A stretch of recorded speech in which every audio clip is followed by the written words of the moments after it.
আন্তর্জাতিক বাজারে লাফিয়ে লাফিয়ে বাড়ছে স্বর্ণের দাম। গত বছরের মতো চলতি বছরেও বিশ্ববাজারে এই ধাতুর মূল্য ঊর্ধ্বমুখী থাকবে বলে পূর্বাভাস দিয়েছে বিশ্বের প্রধান ব্যাংকগুলো। বৈশ্বিক আর্থিক পরিষেবা প্রতিষ্ঠান সিটি ব্যাংক বলছে, মার্কিন প্রেসিডেন্ট ডোনাল্ড ট্রাম্পের দ্বিতীয় মেয়াদে বাণিজ্য যুদ্ধ ও ভূরাজনৈতিক উত্তেজনার কারণে ডি-ডলারাইজেশন প্রক্রিয়া শক্তিশালী হবে।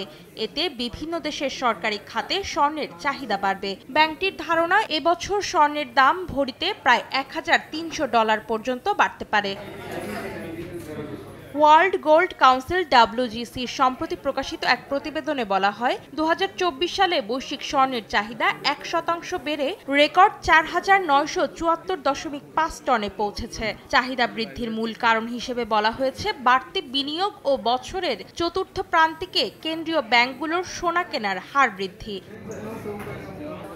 আন্তর্জাতিক বাজার গবেষণা সংস্থা ট্রেডিং ইকোনমিক্সের পূর্বাভাসও বলছে, বছর জুড়ে বাড়তে থাকবে স্বর্ণের দাম। বুধবার রাতে প্রতি আউন্স স্বর্ণ বিক্রি হয়েছে $2,885। এই ধারাবাহিকতায় চলতি বছরের প্রথম প্রান্তিকে $2,832 নামলেও শেষ প্রান্তিকে স্বর্ণ বেচাকেনা হবে আউন্স প্রতি $2,939।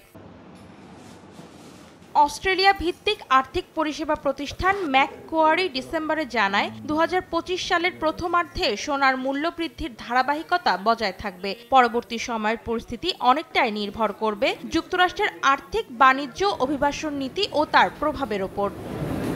অন্তরা সেন, সময় সংবাদ।